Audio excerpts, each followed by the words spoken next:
Tempel beri. Ya. Ki. Tempel beri. Ya. Ki. Tempel beri. Ya. Ki.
Panggilan rekan-rekan baru saja kembali menambah angka kedudukan sementara menjadi 2-0 untuk tim di bawah tangan daripada Pak Yosua dan Wibo atau Ali satu untuk masukkan besok.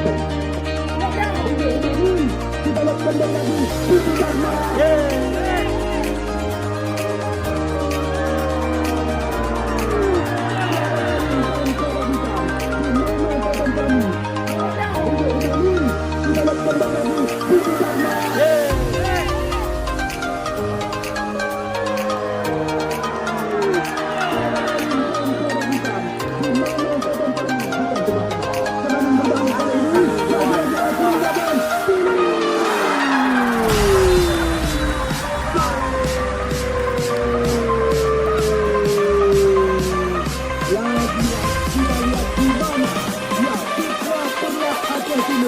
Yang juga pernah menjadi andalan bagi tim POM Aceh di POM Papua.